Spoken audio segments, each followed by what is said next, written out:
Hey everybody, welcome back to the Goody Reader Radio Show. My name is Michael, and I'm joined today by Digital Book World's own Mr. Jeremy Greenfield. Jeremy, what's this hap? A lot going on in digital book publishing in the past couple of weeks, especially when it comes to M&A and financial activity. So that's the HAPS.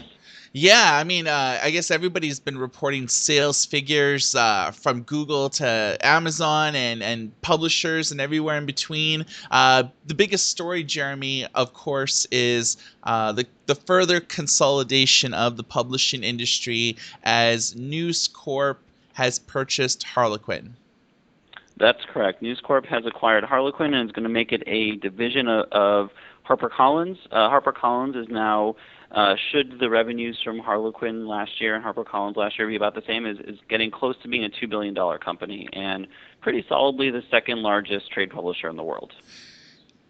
This is a strategic deal, and I think it's one that makes sense. HarperCollins, they publish 95% plus all of their books in English, whereas Harlequin publishes in 34 language and publishes in a total of 100 international markets. So from a HarperCollins standpoint, they have a lot to gain through the translation and international distribution into, say, Europe and in Asia Pacific.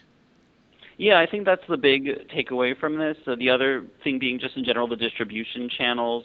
But I think there's another area, a couple areas in which Harlequin or HarperCollins really benefits, and why this might have been an attractive acquisition.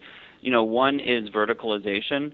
A lot of big publishers are now trying to create these vertical communities where they can, market all of their romance books to romance readers and all of their cookbooks to people interested in cooking and all of their sci-fi books to sci-fi readers.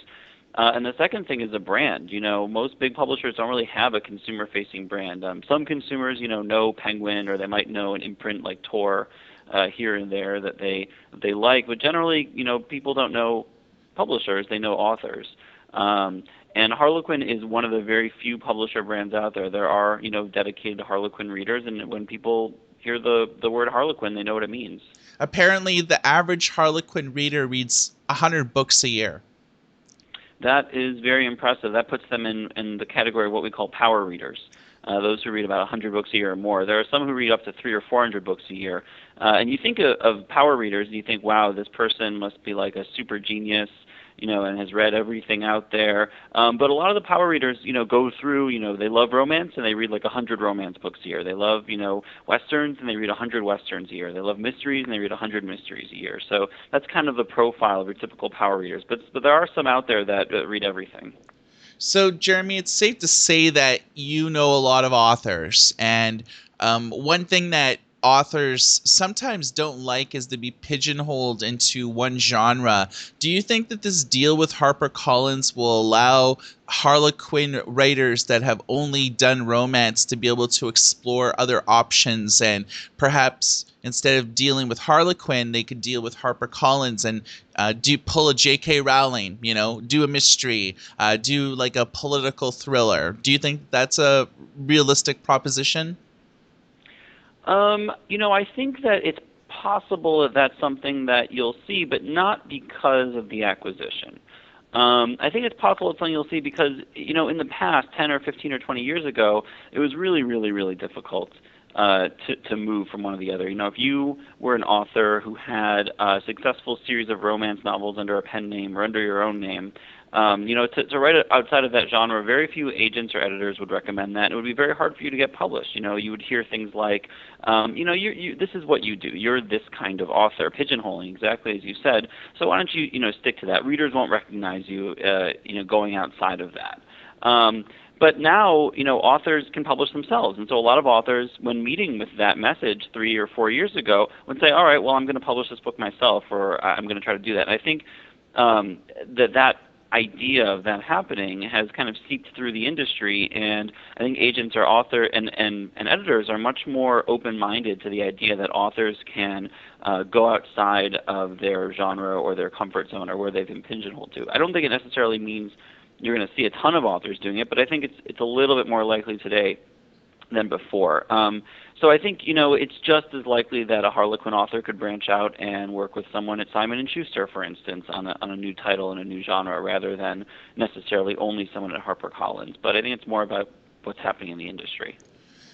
So another big news item, at least I thought so, was Wattpad getting into the digital publishing game. Wattpad popularized the notion of serialized fiction, and they have millions of readers and authors that visit their site every week, every month.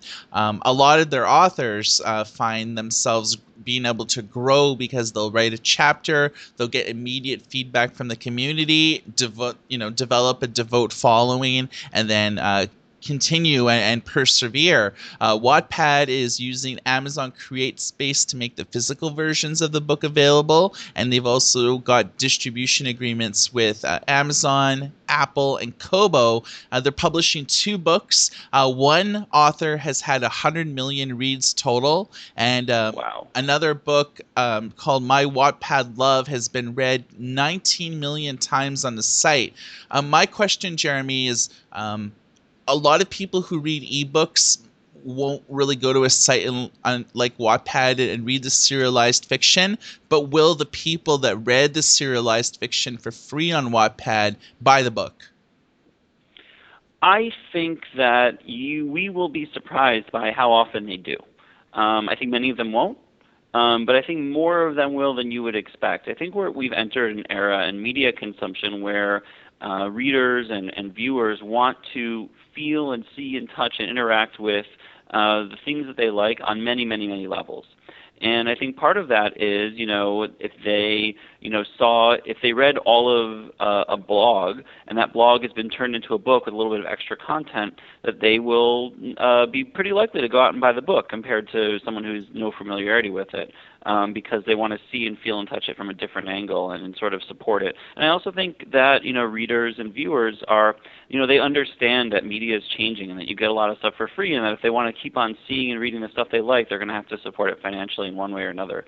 So I don't think that everyone feels that way, but I think that we will be surprised with the number of sales that these things generate. And I think, an author's had 100 million views on Wattpad. That to me is gold. I'm surprised that other publishers haven't already picked up on that person. So getting to one of the industry's favorite whipping boys, Amazon, did you hear about Amazon giving customers the option to buy using Twitter hashtags? This is brand new, and I know very little about it, so why don't you tell me? Okay, so Twitter users can link their profiles to their Amazon account and automatically add items to their shopping cart if they reply to a tweet that contains an Amazon product link with a hashtag. So if you're like a vendor and you sell things on Amazon, you could actually use the hashtag Amazon cart to add that product item to your cart. So let's say any author is advertising their book and has an Amazon product linked. You could actually type Amazon cart and then add that book to your cart. So this isn't something that anyone's talked about. They've more or less talked about Amazon's, millions of other products, air fresheners, dog spa, peripherals, whatever people buy on Amazon. I mean, I don't buy on Amazon, so I don't know. But do you think that this Amazon cart business, do you think that this would be a valuable author tool in order to be able to get people to buy books on Twitter? Absolutely, and I think that Twitter is a very attractive social media platform for authors, editors, agents, etc. I mean, the book publishing industry is really crazy about Twitter. But if you talk to the marketers who have to actually crunch the numbers, Twitter is not the favorite place to advertise or to generate actual sales. They'll tell you, well, it's about engagement, it's about keeping in touch with the audience, and these things, I think everyone acknowledges are potentially, if not definitely, very important. It's creating that connection, though, between seeing a tweet, discovering something, engaging with something, and then buying something. So I think anything where the number of steps between learning about something or being exposed to something and actually being able to purchase it, anytime when that's reduced, I think it can make an impact. It's not exactly the easiest thing in the world to reply with a specific hashtag that you have to know about and remember, etc. But I do think it's something that could be very valuable, and if authors and marketers pick up on it and start telling people to do it, I wouldn't be surprised if a lot of people do it. But I think it's more about Amazon being there for its consumers to allow them the easiest, fastest ways to shop with them. So regular listeners of the show might have realized that you weren't on a show last week, but you were in Colorado for an event. What was the event? Yes, I spoke at the Evangelical Christian Publishers Association Leadership Conference in Colorado Springs, and I was there for two panels. Well, one was a panel among the largest Christian publishers talking about how they're going digital. And the other was a talk I gave about authors and sort of what their motivations are and what they want. But the panel I thought was more interesting because the Christian publishing market is not a huge part of the trade publishing market, but it's there, and it's in the single digits percentage-wise in the U.S., but it's a significant market with hundreds of millions of dollars in revenue. And these publishers are also going digital, and they have different kinds of products that they sell that some of them are very, very attractive for digital, and some of them aren't. So, you can imagine that Bible study software has really taken off, and that's something we saw even this week. HarperCollins Christian, which is the largest Christian publisher in the U.S., acquired Olive Bible Software, which is a Bible software and e-commerce platform. I was just going to mention that. Yeah, and the other thing is that there are lots of books that are not very good for digital for Christian publishers. Like gifts is a huge thing in the Christian publishing market. You give a gift of a Bible or a devotional or a prayer book to somebody special in your life, or on a special occasion, and that doesn't really work well digitally. So all told, these publishers are in sort of the 10 to 15% digital when it comes to revenue. So they're on a different scale than a lot of the big fiction publishers. But like a lot of the big publishers, fiction is really leading the way for them, and there's a big Christian fiction market out there. So it was a really interesting conference, and I think we all learned a lot.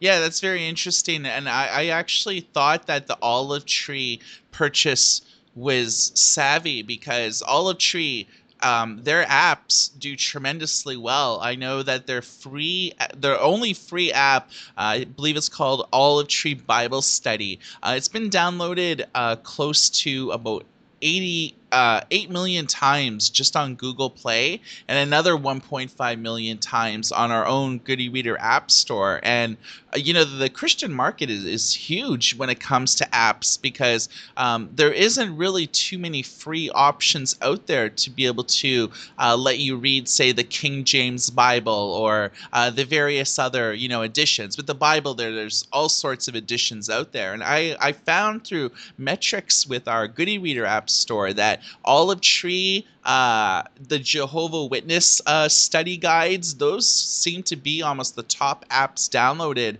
on a monthly basis, which actually surprised me. Yeah, I'm not surprised by that at all. We heard at the conference that there are some successes with apps, but you have to understand these Christian publishers. It's sort of a microcosm of the industry. There are a couple of big ones and a lot of really small ones, and so the really small ones may not be able to invest in creating things like apps the way that some of the larger ones can. So we've seen the same thing as with other parts of the industry, that there have been some successes, there have been some failures. Publishers in general feel a little bit snake-bit when it comes to apps, but they're also experimenting with them, and there have been some big successes.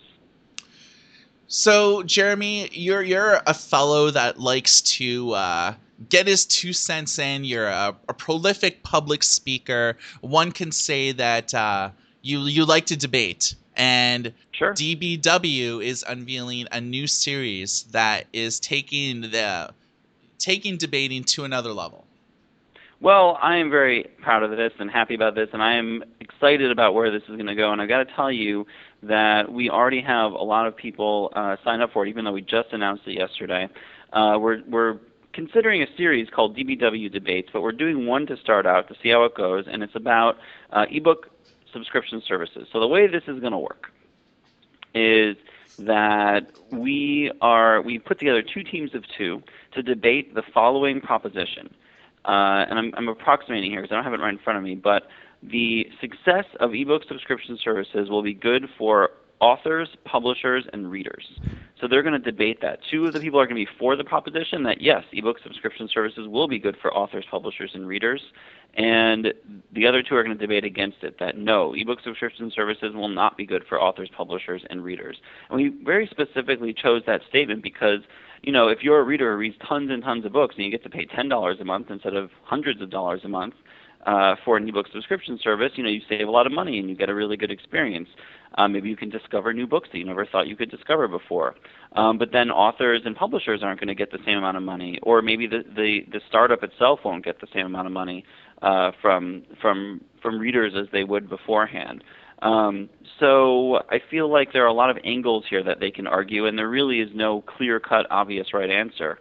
And we'll see what the audience decides. So the way this is going to work is that when the audience sits down for the webcast, they're going to be asked to vote on the proposition, whether they think ebook subscription services will be good for authors, publishers, and readers, whether they agree, disagree, or don't have an opinion on that statement. And then after the hour of debate, they'll get to vote again, and we'll see who changed the most minds. The way the debate itself is going to work is that each person will get an opening statement. So there'll be 4 opening statements. Then there will be a middle period in which we allow them to debate each other and take questions from the audience. And then there will be a closing statements. And we've got 4 great debaters. We have Andrew Weinberg from Scribd and Mark Coker from Smashwords arguing for the proposition. And then we've got Gareth Cuddy from ePub Direct, which is the largest ebook distributor in Europe. And Jonathan Bloom from The Street, who has written negatively about ebook subscription services, arguing against the proposition. It's free for anyone to attend. It's June 11th online, and from noon to 1, and you can sign up at digitalbookworld.com. That sounds actually very interesting. I'll have to make sure to check that out. Okay, so when it comes to the industry, I guess over the last 2 weeks, has there been anything that's really grabbed your attention? Because as we know, every day, a ton of press releases come out, all sorts of startups are announced. Is there anything that you found compelling? Well, I really would be remiss in mentioning, I think, another big piece of news that happened in the industry the past couple of weeks, which is that Digital Book World's parent company, F&W Media, which is a very large book publisher, bookseller. We publish magazines, we put on conferences, we produce television shows. We're all over the place media-wise. Has just been acquired by a private equity group, a small New York private equity shop called Tinicum. And so it is still partially management owned, but it's majority private equity owned. And I think, for F&W, well, it's now called F&W, a content and e-commerce company. But for F&W, this is, I think, going to be an exciting new chapter, and we're going to see this company grow, I think, through probably acquisition, but also organically over the next couple of years. And who knows? That actually sounds fairly interesting.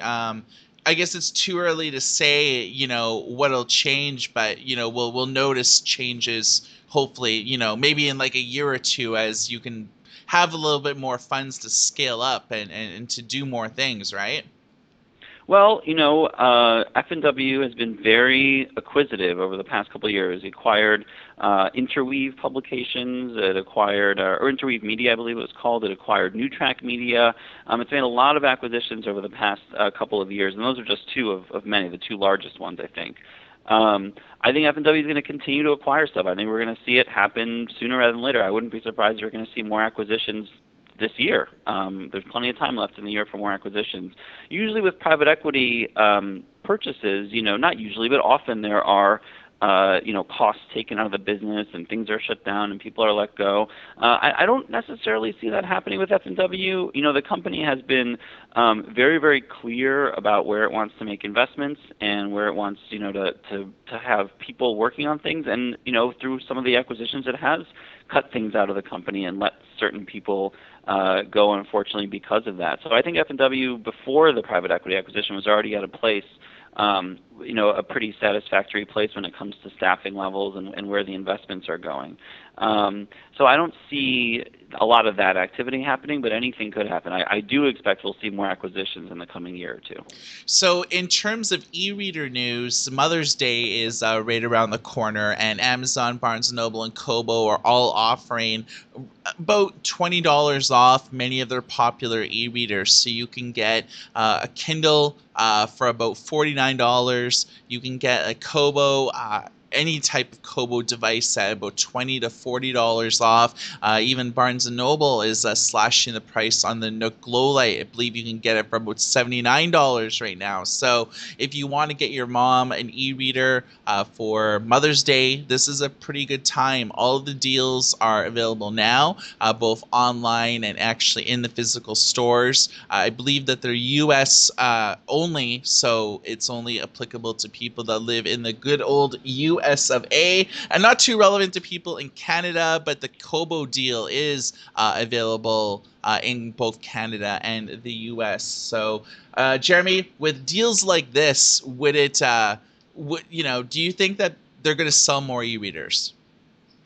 I don't think that it's going to make a huge difference in actual e-reader sales. I think it's going to tip the scales for that small segment of buyers, small but important segment of buyers who are sort of on the fence, but then they see that there's a deal available, and that will sort of tip them over the edge. I don't think this is going to get people who weren't considering an e-reader purchase, out there going and buying e-readers.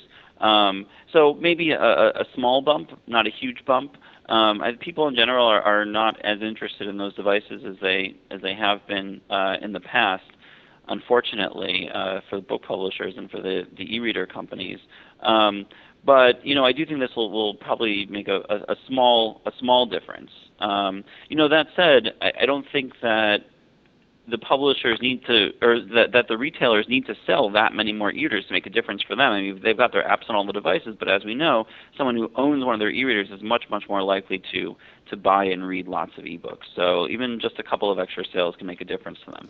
Well, I think Kobo and Amazon might see a few decreased sales. Amazon discontinued the Amazon Kindle DX, which was their 9.7-inch e-reader. Kobo's discontinued their Kobo Mini, which was their 5-inch e-reader. So it seems as though that 6-inch devices are dominating the industry, and anything up and anything down is being discontinued left, right, and center. One of the final things, Jeremy, I wanted to get your thoughts about is the Kobo and Sony situation. Sony's been in the news a lot, killing their PC division, almost getting out of televisions completely, abandoning the US market and Canadian market for their bookstore, and transitioning everything to Kobo. Now, usually in September, Sony announces a new e-reader, and by about this time, we start to hear murmurings on what it's about, maybe an FCC application. We haven't heard anything yet. But I did hear a very interesting rumor that Sony and Kobo might actually be collaborating on a new e-reader, where Sony will issue a new device with running Android, but it'll have a lot of the elements of the Kobo ecosystem in there, including the library, the ability to buy books from Kobo, and using the same hardware, they'll be able to market it to international markets where the Sony Reader Store is still viable. So North Americans will have one version of it, which will be just Kobo, and Europeans and Australians will have another version of it, which will tie into Sony. How likely do you think that this will occur? I don't know, but I will tell you this. If they want to sell any of them, they better give it a better name than any of the preceding Sony e-readers, which have ridiculously silly names like RS482. I don't believe that's the actual name of one of the e-readers, but it approximates it pretty well. So I think they need to work on their marketing a little bit. Yeah, I mean, I find that the e-readers that sell the least often have terrible names. Like the last, they used to release names like the Sony Daily Edition, the Sony Pocket, the Sony Reader. Now it's the Sony PRS-T1, the PRS-T2, the PRS-T3. It's like, couldn't you think of a more bookish sounding name? Can you think of something that's like a little bit more compelling? It makes me wonder like who's in charge of like naming devices when it's like, okay, let's just like pick something from a spreadsheet. Oh, here we go. But Yeah, I mean, Sony was legendary at naming consumer electronics when it had the Walkman, yeah, and then it had the Discman, and after that, it's been all downhill. yeah. I totally concur. So, you've been listening to the Good Reader Radio Show with Michael and Jeremy. We usually do the show every Monday, so stay tuned for future episodes on goodereader.com/digitalbookworld.com. And Jeremy, final thoughts. I am going to Boston next week to participate in one of my company's conferences that has nothing to do with eBooks, the How Design Live conference, which I'm very excited for. And if you are a designer or in graphic design, you should check it out, at least pay attention on Twitter. But I'm also going to be visiting with some Boston-based book publishers, so I'm looking forward to that. I'm sure I'll have a lot of great stuff to bring back to you. SID Display Week, I believe, is really early next month, and we're going to be live on the scene in San Diego. So if you're involved in the LCD, LED, e-ink space, you can book an appointment with us. You can send me an email at michael@goodereader.com.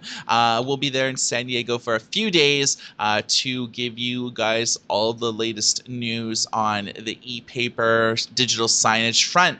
Any questions, concerns about the show, drop a comment on the radio show link at Goody Reader. If you're listening to this on iTunes, SoundHound, or a myriad of other sources, make goodereader.com your destination for all things e-readers, and digitalbookworld.com for all things digital publishing.